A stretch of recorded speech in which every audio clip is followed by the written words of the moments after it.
is that no drugs improve brain function. So all the psychoactive substance disrupted and no drugs improve it. Now, why does a disability get to be seen as an improvement? I'm going to go through the various classes of drugs and talk to you about that. But first, I want to cover two other principles that will go into your understanding. One principle is what I call medication spellbinding. When I write about it in scientific articles or in my books, all my articles are on my website for free. When I write about it, I call it intoxication anosognosia, not knowing you're intoxicated. When we take a psychoactive substance, we lose our capacity to judge its effect on us. Any of you who have ever been at a party where everybody but you is smoking marijuana, you'll find that the profound statements being made are absolutely silly, and the cookies don't taste all that good. It's all the misleading effects of the drug. The person who thinks they're the life of the party on alcohol may be ruining their business and social relationships. Alcoholics commonly drive cars believing that the drug really doesn't impair them. It's the same with psychiatric drugs. I often will see a couple, and let's say the husband will say, I've been doing better since I've been on antidepressants the last couple of years.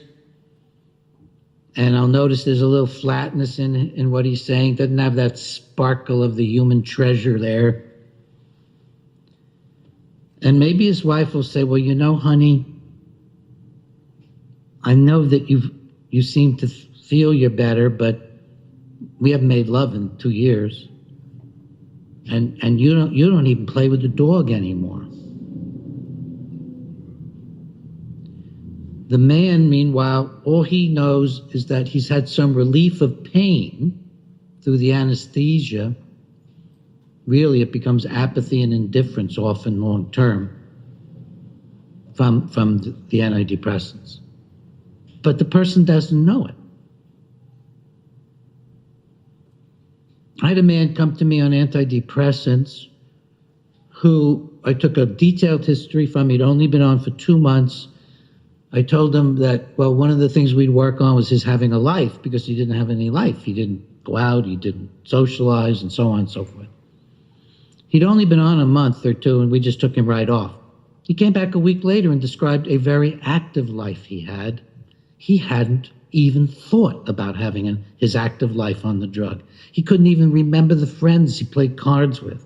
Not that his memory was gone, his engagement was so gone with life, he couldn't describe the fact that he actually had quite an involved social life, even though he was single.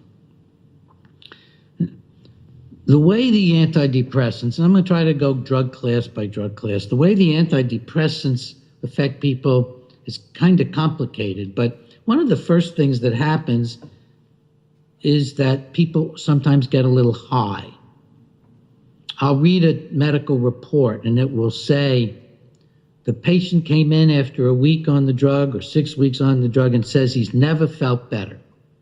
And the doctor puts exclamation points, bang, bang, bang. Well, that's a terrible sign.